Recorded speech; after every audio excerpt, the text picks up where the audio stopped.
तो मेरे प्यारे साथियों, ठीक है ना, दक्षिणी रूस के ये रहने वाले हो गए। बात करें यूरोप की, कुछ विद्वान क्या कहते हैं, तो भैया यूरोप, ये तो यूरोप के रहने वाले थे आर्य। भैया क्यों रहने वाले थे, ये कौन कह रहा है, ये सेसिटी विलियम जोन्स और सेसिटी क्या कहते हैं कि यूरोप के रहने वाले थे। क्यों रहने वाले थे यूरोप में, क्योंकि यूरोप की संस्कृति और भाषा क्या थे, यूरोप की संस्कृति भाषा, ठीक है ना, और इनकी संस्कृति भाषा में भी समानता है। क्या थी, इन्होंने कहा कि देखो संस्कृति और भाषा, ये क्या कहते हैं, समानता। इन्होंने भी यही तर्क दिया, किसने दिया, सेसेटी। तर्क किसने दिया, सेसेटी और विलियम।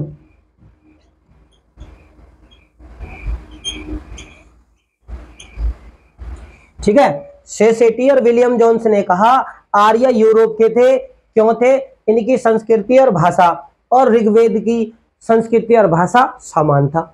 इन्होंने भी यह आधार दिया। इनके बाद भी और इतिहासकारों में अपने अपने मत प्रस्तुत करिए।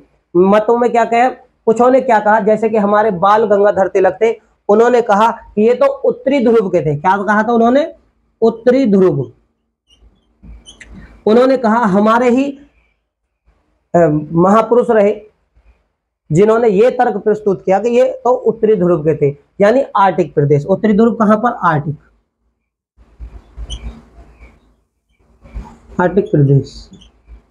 उन्होंने कहा जो आर्य थे उनकी जो उत्पत्ति हुई वो उत्तरी ध्रुव में हुई थी, यानी आर्टिक प्रदेश में हुई थी। क्यों हुई थी, लंबे दिन रात और हिमपात का उन्होंने तर्क दिया। क्या कहा था कि भाई देखो यहां पर है लंबे दिन रात, दिन और रात, लंबे तो हो गए दिन रात लंबे दिन, सॉरी भाई, लंबे दिन रात। उन्होंने तर्क दिया कि लंबे दिन रात है और हिमपात होती थी। यहाँ पर हिमपात यानी हिमपात का उन्होंने तर्क दिया था। ठीक है, किसने दिया था,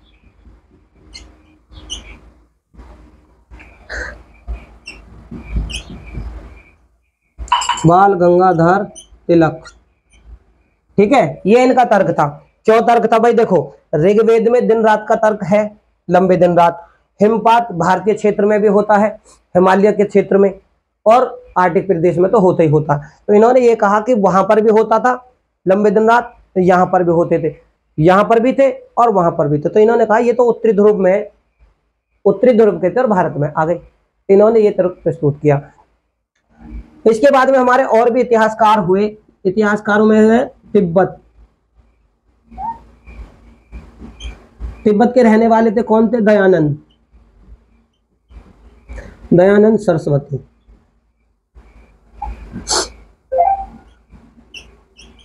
ठीक है, दयानंद सरस्वती का क्या मत था कि भाई ये जो आर्य थे इनका जो उदय हुआ वो हुआ था तिब्बत में। ठीक है, ये तिब्बत के रहने वाले थे, बाद में इस पूरे भारतीय क्षेत्र में और मध्य एशिया तक पहुंच गए। इन्होंने ये तर्क दिया।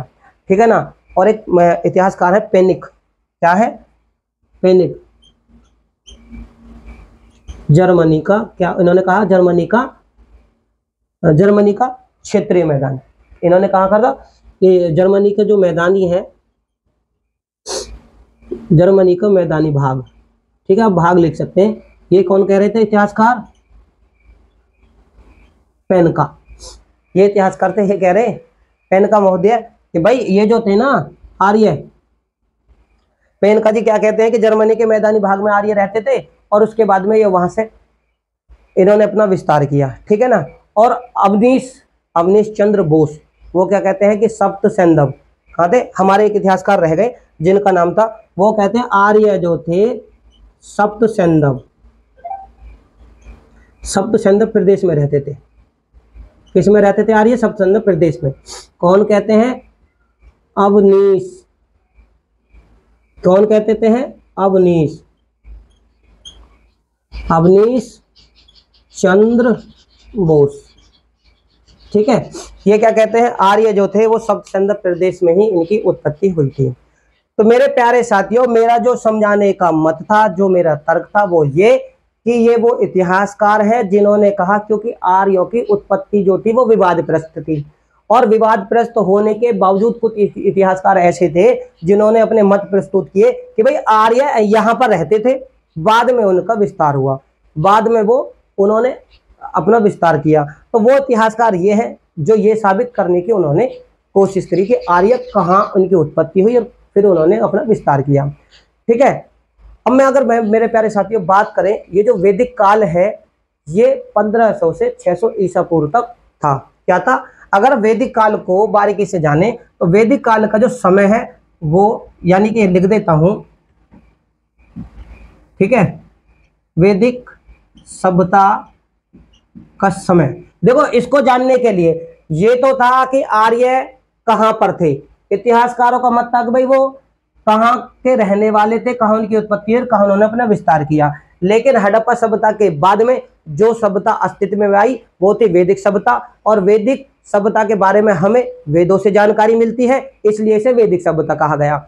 अगर इसके समय की बात करूं तो वैदिक सभ्यता का जो समय है वो 1500 ईसा पूर्व से लेकर 600 ईसा पूर्व तक था। इसको जानने के हमारे पास क्या प्रमाण है, और आर्यों को साबित करने के लिए, इस सभ्यता को साबित करने के लिए हमारे पास इसके और भी प्रमाण हैं। इसके दो प्रमाण कौन कौन से हैं? एक तो देखो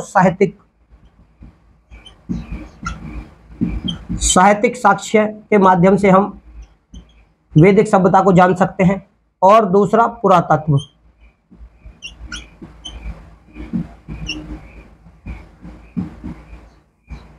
पुरातात्विक साक्ष्य के माध्यम से भी हम क्या वैदिक सभ्यता को जान सकते हैं। किसके? एक तो पुरातात्विक साक्ष्य के माध्यम से, और एक साहित्यिक साक्ष्य के माध्यम से हम वैदिक सभ्यता को जानेंगे और आर्यों के बारे में भी हम जानेंगे। मेरे प्यारे साथियों, चैनल मेरा नया है, अगर मेरी वीडियो आपको अच्छी लगे तो इसे ज़्यादा से ज़्यादा लाइक करें, शेयर करें, चैनल पर नए हो तो चैनल को सब्सक्राइब करें। धन्यवाद।